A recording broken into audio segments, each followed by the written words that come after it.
Hello friends नमस्कार जय जगन्नाथ मु पार्वती स्वागत करुच्ची आज मोर रोसई रे देखंतु कौन रखी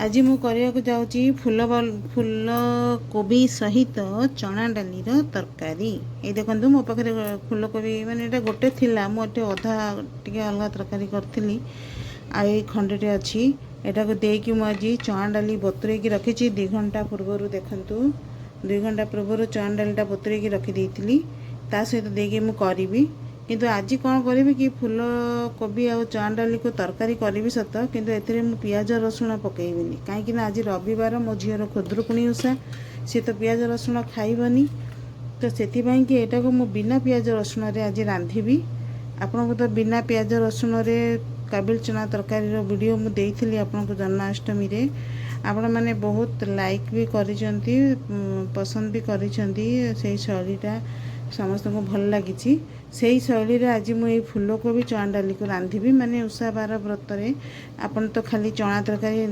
खाइबेनी फूल को भी है आपणकर पोटल भी सेपरी रंधा जाई पारिबो।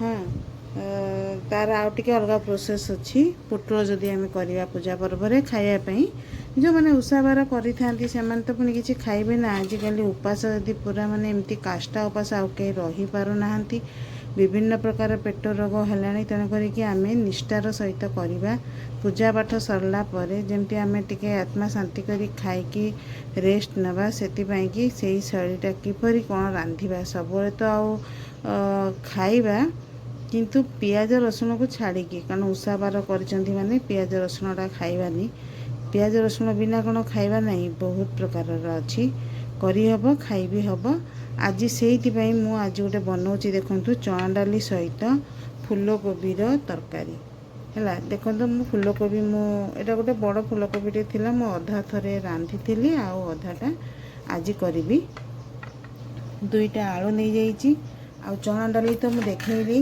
मु 2 घंटा रू बतुरे किना रखी देइछि एटा करिवि बोली मु सकाळु मन करिछि आ करिवि बोली हैला ता सहित मसला रे कोन बाटिबा देखंतु एठी मु रखिछि पंचुफुटण एटा तो बघारला बेले पकेइबा एटा रखिछि मु धनिया जीरा माने अल्प अल्प नैछि धनिया गोटे चामच जीरा गोटे चामच आ एठी रखिछि मु अदा खंडे रखिछि बेसी अदा देबानी एति बड़ अदाटे रखिछि आ तेजपत्र 2-3टी रखिछि लंका सेमती 2-3टी रखिछि आ एठी रखिछि टिके काश्मीर लंका गुंड आ एठी मु रखिछि आपणकर काजू रखिछि 7-8टा खंडे काजू रखिछि आ मु 2 चामच मगज नहीं जाइछि हैला एटा होछि 4 मगज देखंतु एटा मु नैछि एटा को बाटिके दबा एबे आमे परिवाटा काटिदेवा फूल कोबीटा काटिकी ये मो हलदी पानी रखी ए हलदी पानी में पकईदेवा यदि पोक जोक किसी भी थे ताहले बाहरी जीवे हलदी पानी रे है हलदी पानी रे आमे पकईदेवा एठी मो आलू रखी 2टा ताको चोपा छड़ेकी छोट छोट करी काटिदेवा तापरे आमे मसलाटा बाटिकिना प्रस्तुत करवा ये देखंतु एबे मु ए ग्राइंडर जार रे मु देई देबी आपणकर एठी देई देबी मु ये जीरा गोटे चामच जीरा नहीं से जीराटा दे देबा धनियाटा दे देबा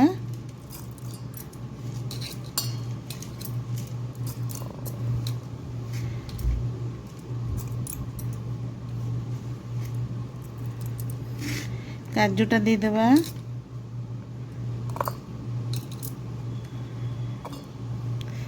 चार मगज पकई देबा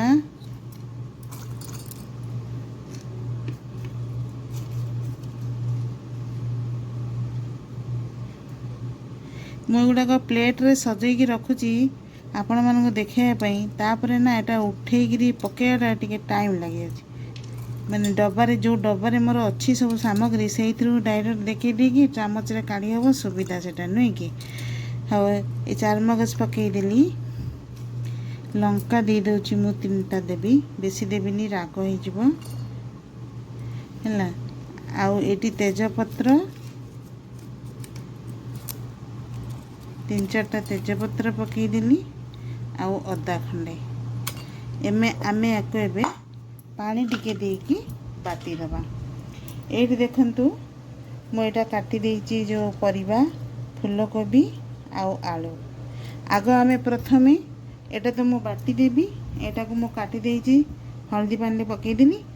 एटा को एबे सीटी मारिबा 2-3टा सीटी मारले से टिके सिझी आसीबो, सिझीबो किंतु फिटी नथिबो से बढिया सिझेइबा। हे देखो सांग मैंने कड़ाई पूरा ताती गलानी, बहुत जोर से पूरा धुआं बाहरलानी। आमे फूलकोबी आलू एइथिरे फूलकोबी आलू पकई देके भाजीबा होला।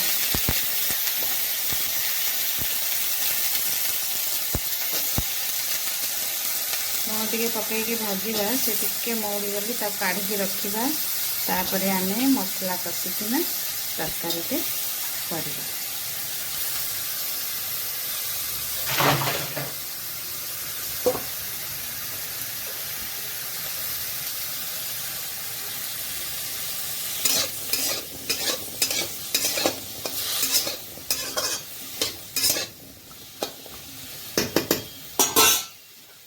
ताते घोड़े दबा। ये देखंतु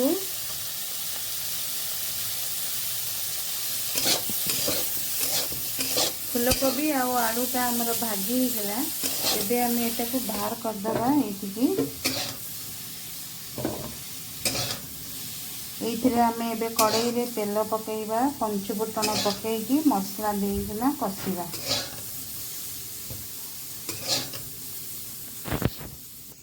ये देखंतु तेल पकई देली।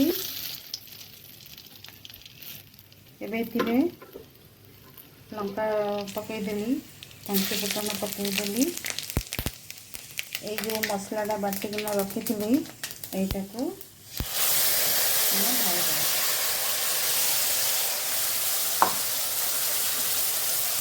भल भाबरे एबे हम कसिबा।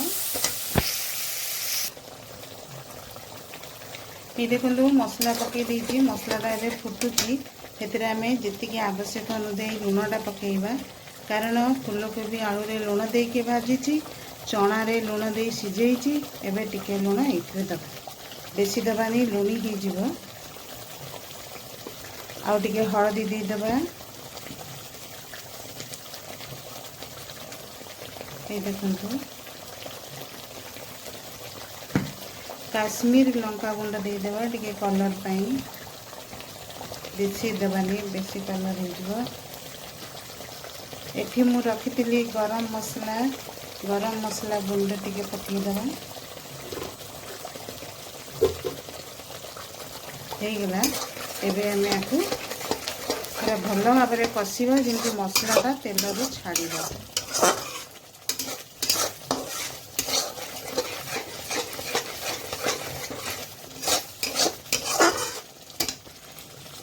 एठी हमर ये सीटी मारी सारी या गैस बाहर कर दबा।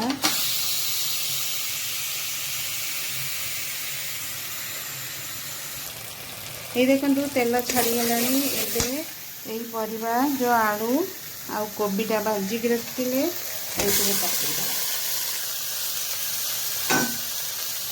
ताको भल भाबरे टिके गोड़ेई दबा, कारण कसिया दरकार नहीं।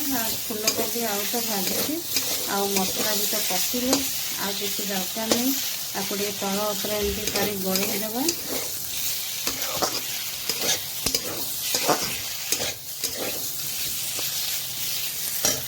गोड़ेई देकी ताको आम गोटे ढांकणीटे लगेदेबा, से टिके सिझी जीवो।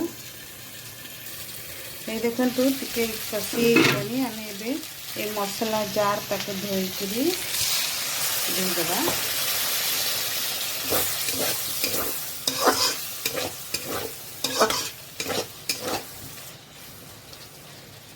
एबे आमे एथिरे ए जो चना डाली सिझेकी रखिथिली देखंतु, देखिले एटाको एथिरे पकई देबा।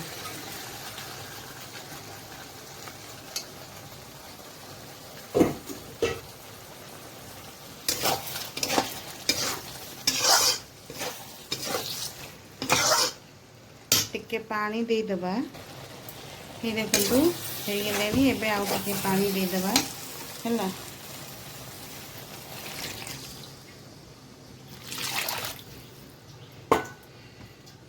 ये टिके झोल रहिले भल लगे।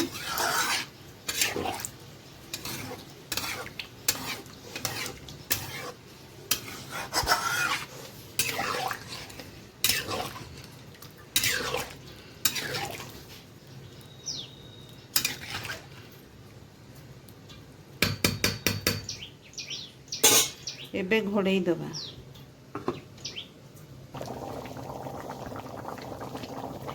देखंतु आमर तरकारी एबे फुटी गलानी। आउ टिके पानी मरिबो कारण ये टिके मोटा झोल हेले भल लागे।